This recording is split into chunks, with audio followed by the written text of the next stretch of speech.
Good afternoon, ladies and gentlemen. It's a pleasure having you this afternoon. We are slightly behind schedule. Apologies for that. We are here for a press conference. Probably most of you already know that. I'm called Paul Amprile. I do public and media relations for Comedy Store. And you're welcome once again.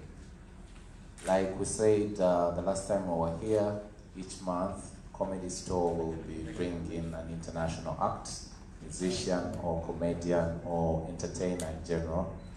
So tomorrow will be one of those times. Previous one was Diamond Platinums, and for August we have from Nigeria the man himself, Basket Mouth, and he's here with us. Clap for me, clap for me. Yeah, so we're going to have a word from our hosts and our very strategic partners, Mestil Hotel and Residences. Sheila will say a word, and then later I'll take it to Alex, the director for Comedy Store, and then we'll hear from Bucci as well, Nigerian comedian as well. Then I will wrap it with Basket Mouth. So, Sheila. Yeah.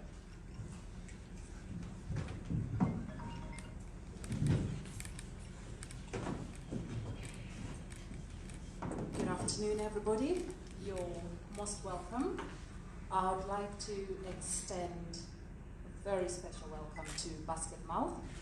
I know you've been to Uganda several times, but obviously this is your first time at Mestil Hotel. We're glad to have you here. I know you said to me the place is extremely beautiful. We're happy to hear that. We're hoping we can actually keep you here. Well, Comedy Store has been wonderful to us. We're working on this partnership with Alex, and I think it's a win-win situation for both of us, you know? The footprint, the mileage, it's great. And I just wanted to say thank you. Oh, that's my turn to speak. Nice. Yes. Thank you, Sheila. Thanks a lot. Guys, you're welcome. If you're not holding something, please allow me to welcome Basket Mouth once again. Good to have the big man. Undoubtedly, Basket Mouth is the biggest stand-up comedian in Africa. You cannot do anything comedy if you don't have Basket Mouth, then you're still trying. So at this point, I feel like Comedy Store is yet to arrive. Like we promised last time and said that every month we'll have a big act. This is Basket Mouth now. So we yet to let you know who we're going to have next week, but for now, we can't wait to hear from him, give us what he prepared for us. You're always welcome to the country. Yeah, and I hope you're going to have a great time. We have a show tomorrow, Thursday, same place. Uma will be there. Come through, gates open at 4 p.m. Tickets are 40K, 100K, and 500K a table. And we'd like to thank people who have supported us to make this happen. Mestil Hotel, thank you so much. Thank you so much, Fenon. We want to thank the media, you guys, for making this happen. If it wasn't for you, we wouldn't even be this far. Fenon, run there. And of course, everyone who has, put a point. I know guys out there watching, you're subscribing, you're buying tickets. So wherever you are, we thank you so much as Comedy Store. All right, so you'll allow me now hand over to Bucci. Yeah. Thank you very much, Alex. Good day, everybody, members of the press. It's been a splendid time. Uganda, the few hours we've been here has been wonderful. From the airport, went out to hide somewhere. And then, basically for the show, great vibe, great energy, great people. It's always good to be, back in Uganda. So thank you guys for having us. Undoubtedly, like Alex said, this is history in the making, and it gives me great joy to pass over the mic to Nigeria's finest, Africa's biggest. They show some love for the son of Peter, Basket Mouth. Thank you. All right, it's a great pleasure to be here for for the 20th time. I'm just kidding. I don't think I've come here that many times. But this is the first time that I'm coming to do the comedy store, and I'm really, really excited about it. When Alex told me that he wanted me to come, first of all, I thought, like, you know, when they say store, comedy store, you think it's a small place, right? So I started asking him, how many people do you normally get? He said the last one was 10,000 people. That's not a store, man. That's a market. so you have to change the name to the comedy market. So it's a great pleasure to be here. Anything that has to do with comedy, I support. Everything that has to do with me making people laugh, it's my job. It's all I know how to do, nothing else. So I'm really looking forward to tomorrow. I have some good material we've been working on. I've been trying some on him, and so far so good. I think it's looking very good. It's always a great pleasure to be here, and I must say this hotel is amazing. And I was telling her, I'm supposed to leave after the show, but I'm thinking, what do you think? Who's coming next week? I can be here. You can stay for I can stay. Yeah. So it's a great pleasure, and thank you so much for coming out to support the show. You guys are amazing. Thank you very much. I can keep this? Yes, sure. Thank you very much, people on the table. So without wasting more time, I'll give an opportunity to the press to field in questions to whoever it is on the table. Yeah, just raise your hand, introduce yourself, make your house, and shoot. Someone help with the mic.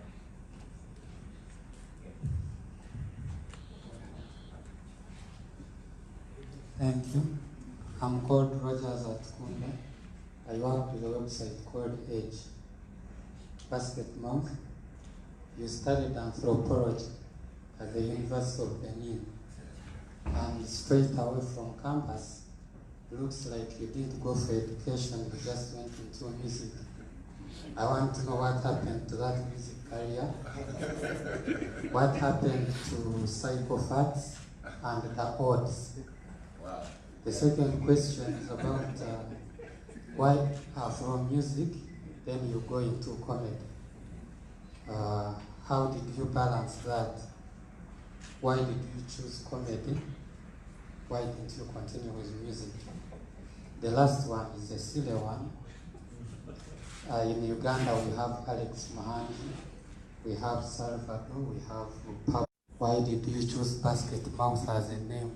Why call yourself a basket mouth?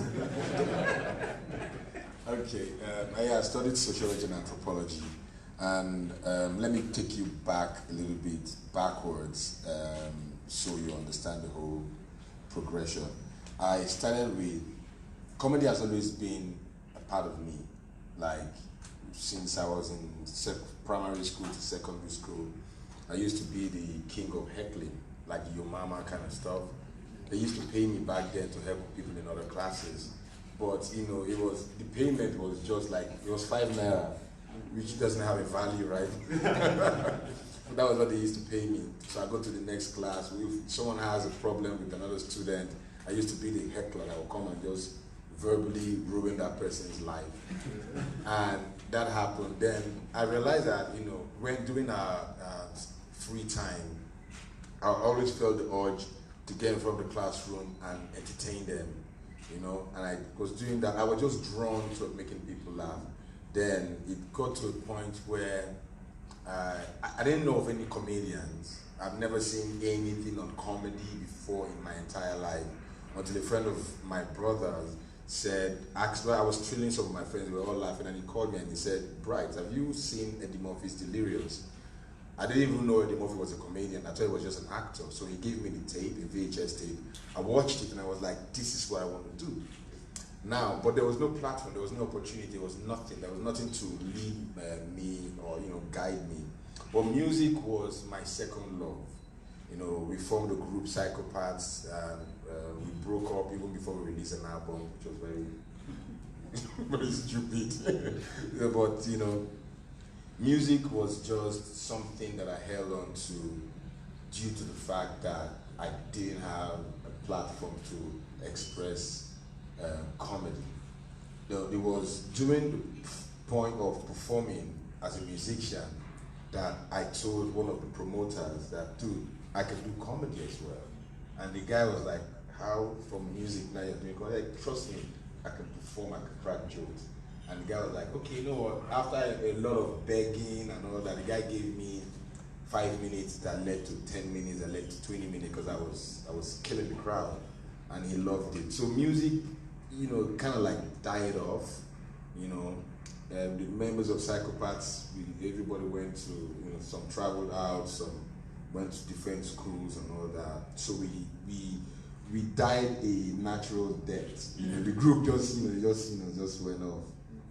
Now, in the course of performing, I'm going to answer your question in one story. In the course of performing, one time I did a gig where, because then I didn't used to crack jokes, I used to heckle. That's all I know. So during this event, during one of the times that we were performing as a rap group, the crowd were booing us. They didn't like what we were singing. They didn't like the music. And I didn't know it was boo. It was all that they were booing us because the boo was blending with the beat. So I thought they were cheering, you know, until the boo went off beat. Then I was like, what's going on? Are they booing us, you know? So I stopped the music and I went on the crowd, anybody I could pick on. And that lasted for about like 30 minutes. And after I was done, it was like the highlight of the show. So some guy walked up to me backstage and was like, dude, man, you've got a basket mouth. And I was like, yeah, that's a good name. And after that gig, a lot of my friends, because they saw me from music, I jumped into comedy right there at the same time, same day, same stage. And they compared both. They were like, dude, you're a good rapper, but we think you should do comedy, you know? And then someone had just called me basket mouth, and everyone was saying, man, dude, man, jump into comedy. It's better, you know? You enjoy it more. Like they could tell that I actually enjoy it more. And that's how the name came about, and that's how comedy took charge. And I started enjoying it, and I got stuck. And I've been stuck since for the past 22 years. I know. So music, yes, I've tried to do it, but things changed. New school, all these kids now, you can't compete with them. But we have intentions to just do something for old time's sake, you know, and that's going to be happening next year. And what was the other question that I'm missing? Why the name Basket? Why the name Basket? Yeah, the name, someone called me the name and I liked it. And apart from the fact that someone called me the name, Fela Nicolas Kuti is one of the greatest musicians in Africa of all time. And his nickname used to be Basket Mouth. And the reason why they call him Basket Mouth was because he didn't have a filtering system. Like he says it the way it is. And that's where I am on stage. I just say it the way it is. If it comes to my head, I'm saying it. And I've been put into trouble with, you know, such actions, such, you know, utterances and all that. I've been, you know, faced a lot of problems. But it's what I do. I don't go below the belt as much as I can, but I say things the way it is. So the name kind of like blends with the art, blends with the style, blends with me, the kind of person I am. And yeah, that's it. You know, I didn't choose to be a comedian. I think comedy chose me because I didn't learn how to be funny, but I learned how to write rap, right? Yeah. So with comedy, it's just something that I enjoy doing. And if I go through a week and I don't get on a stage and perform, I kind of like, I feel like, you know, all those druggies, you know, I start itching. Yeah. Like, you know. Yes, that's it. That's it. What else? Did I miss any question? That's it. Okay, my name is Tony, entertainment editor at Pepper. I have quite like 4 questions, but let me be specific. One, what other talents do you have apart from being a rapper or musician and comedian? Then the other 2 questions, do you see, what legacy do you want to leave behind, if at all you live in comedy is not is never in your plan, like until you die maybe, or maybe if you feel like maybe with time you retire from comedy, what's the other career you will take on? And lastly, I would love to know like what inspired you to start comedy? We all look up to inspirations, obviously, as we grow up. When you want to start a brand or a career or something like that, you look up to someone and you're like, I think I need to be like him. Yeah. Okay, I'm going to start with the last question. What inspired me to be a comedian? First of all, it was the fact that I saw Eddie Murphy perform. He actually inspired me. And it was a dream for me to perform on the same stage that I saw him perform at, right? And I did that last year.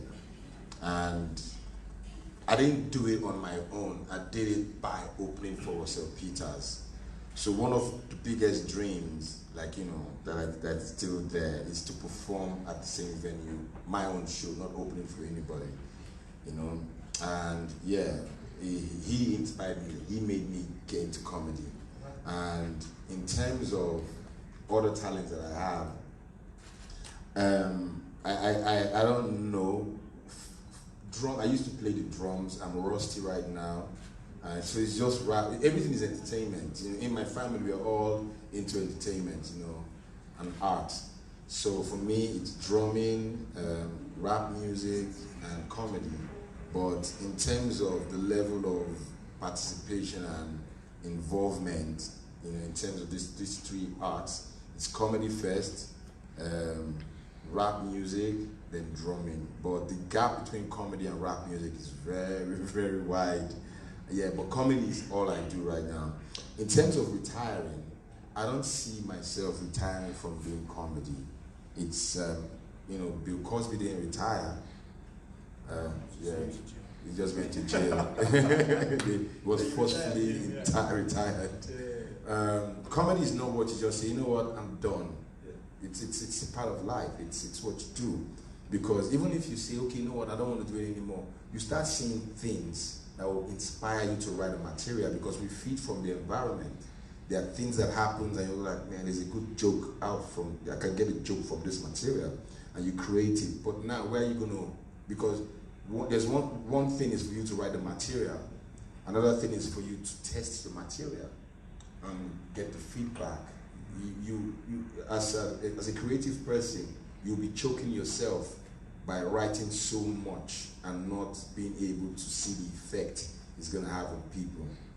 I enjoy making people laugh, so it's a good thing for me. I enjoy the job, and yeah, and one other one. That's it. That's it, right? Yeah, and that's it. Like, you know, I don't see myself retiring. I'm going to do this till they'll start using wheelchair to bring me on stage at the age of 95. Then I won't be a stand-up comedian anymore. I'll be a wheelchair comedian. Yes, my name is Isaac from Daily Monitor. I have two questions. What do you think about vulgar comedy? Vulgar comedy? Yes, when comedians are vulgar. Yeah, you done? Yeah, do you find it appealing to the audience? Now, when it comes to comedy, it depends on the audience. You cannot crack vulgar jokes at an event, like a church event, a dinner, and all that is wrong. It's inappropriate. It's you cannot go to a bar or a lounge and crack jokes about religion. Nobody there wants to listen to religious stuff because they're about to do bad things. So your comedy is based on your environment. So it's when you cross the line and you overlook the crowd, the audience, because you have to write your material, or even if it's written already, you have to bring out material that suits the audience. I don't have anything against vulgar comedy. It's actually, there are some comedians and that's their forte, like that's what they do. You know, they are strong, that's their strongest point. While there are some of them that are strongest when it comes to religious materials, like if you talk about Steve Harvey, he's one of the cleanest comedians out there. He doesn't use coarse words except it's part of the set. You know, the same thing with Bill Cosby and all these guys. but you can't say the same with regards to people like D.L. Hewley or Eddie Murphy, even what's his name, Chris Rock, and the rest of them. They're a bit, Dave Chappelle, all those guys. They're not vulgar, but their comedy is a bit edgy. It could go both ways. So it's just about where you do those vulgar jokes that matters. You understand? And how descriptive you are when you do the vulgar joke. Because there's sometimes it's a vulgar joke, but you're not saying the words. You're not saying it. You're creating the idea of the material and leave the crowd to complete it. It's safer when you do that. It's safer when you just drop the idea and let them conclude it. You understand? So that way, it's on them. You just create the idea and let them finish it. As long as your punchline, your timing is perfect, it's fine. So I have no problem with vulgar jokes or even jokes that hit politics, religion, as long as it's not below the belt, as long as it's not insensitive. Yeah, that's it. Okay, last question.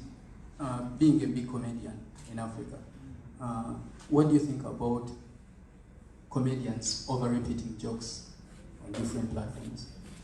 Now, when it comes to repeating jokes, it's one thing. I have no problem with repeating materials. It's your material, especially when it's a classic material.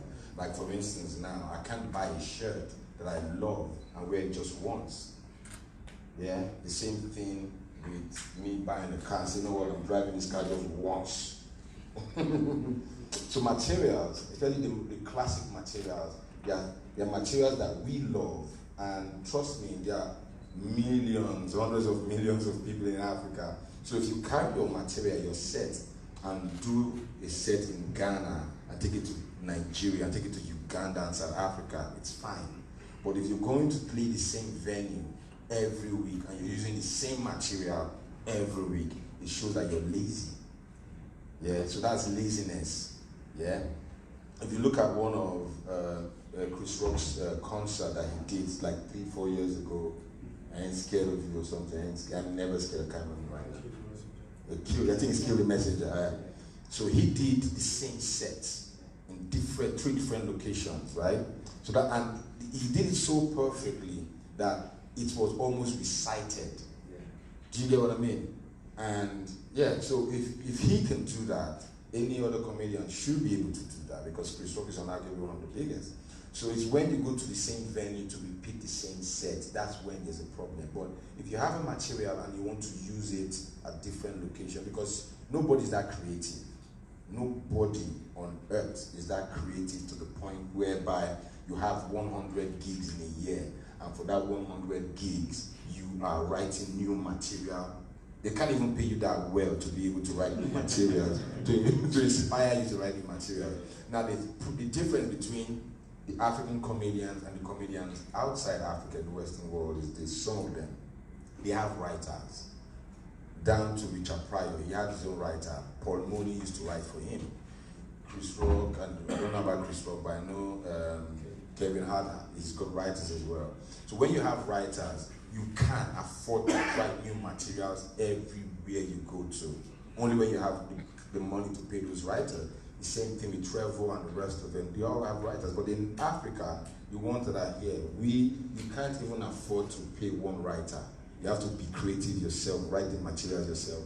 And it's just unfortunate that comedy is the way it is. Unlike music, a musician cannot sing a new track on stage. Nobody's going to dance to it. They want to hear his old stuff. But a comedian cannot go on stage and crack his old material. They're not going to laugh to it. They want the new stuff. So that's why we are actually in a position where it's really tough.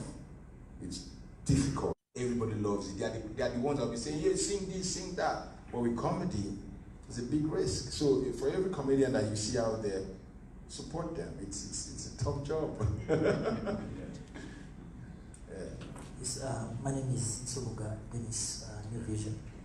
I have simple questions for you for clarity. When was the last time you were in Uganda, and how many times have you been in Uganda? The last time I was in Uganda was last year. It's August last year, Africa Labs.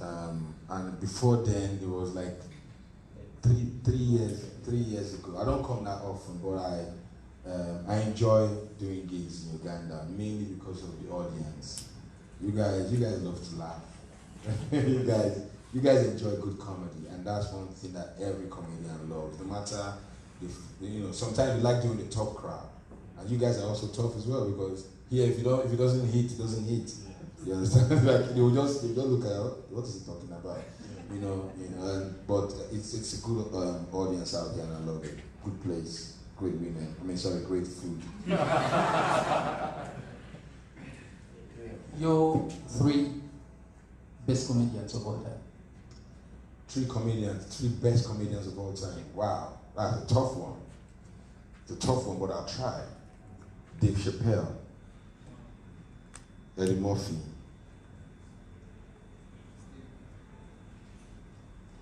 Oh man, Dave Chappelle, Eddie Murphy, and Russell Peters. In Africa? Yeah. And in Africa?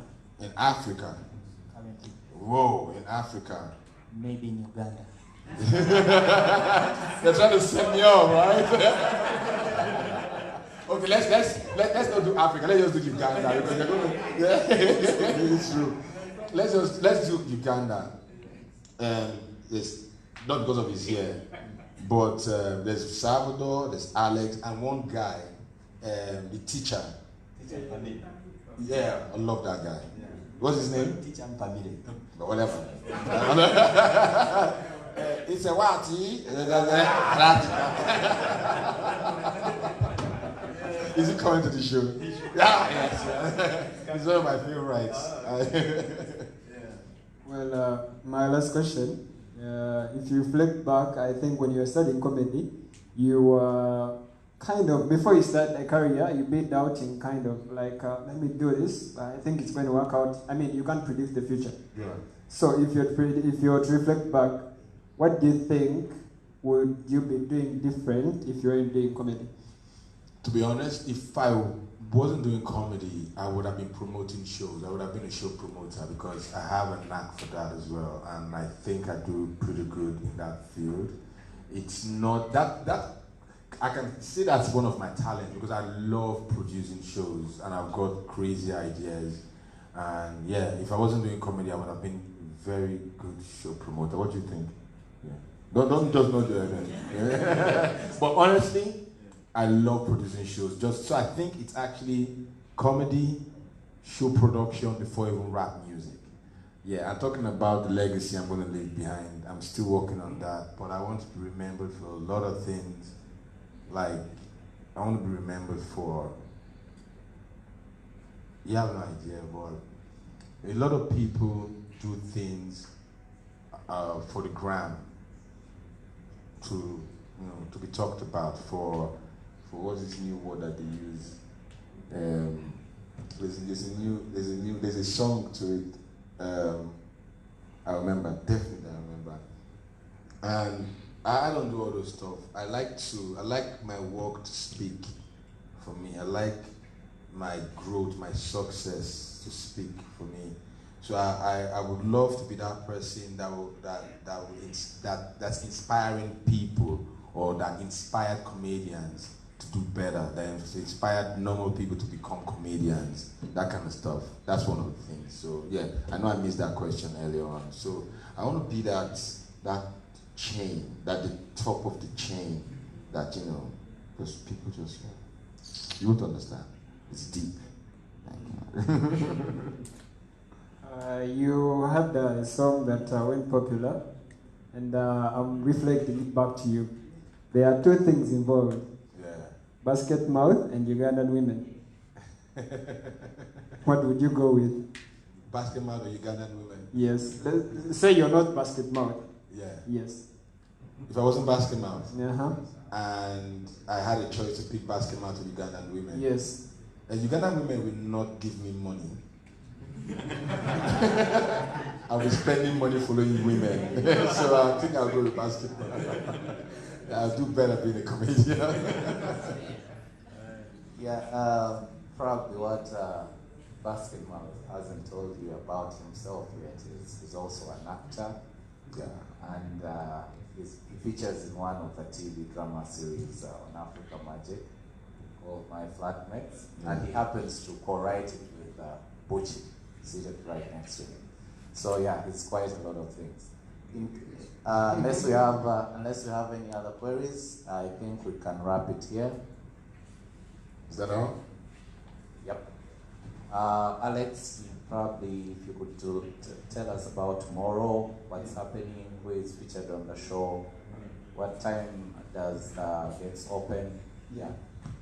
So tomorrow, basically the lineup is big. All the biggest stand-up comedians are coming. It's a big show. From Basket Mouth, we have MC Maria Chimandra, Tanchiko Maulan and Rain, Snake and Zoro, Godi Godi, Senga Justin Nantume, DJ Laura. We have Jamzi Band to open up the show for us from 6 p.m. The show starts at, we'll start selling tickets at 4. That's when the gates open.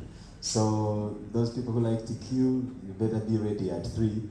And then show starts 6 with Jamzi Band up to 8, and then comedy starts. Basket Mouth will come on at 10 to do his thing. So that's the No, don't tell them 10, before they will not get to the venue at 9:30. I'm going to get on at 8. But I want you guys to come to the show early, please. Like, or tell people to come to the show early. Yeah. So yeah, guys, come at 8. Basket Mouth is starting at 8 p.m. 8:15. Yes, yeah. So and please come through. Tickets, like I said before, are 40K, 100K VIP, and the table is 500K. So that's it. And we thank you so much for coming through. Thank you, Paul. And before we round up, performing on stage also is Bucci. Yeah, Bucci is going to be performing as well, and yeah, we can't wait. So Alex got me and we got extra. So Alex, you're sending me an invoice later. There's no way. It's not bonus, man. It's this kind of bonus that you pay for. All right, thank you. We can do a group photo and then wrap it. Yeah, sure.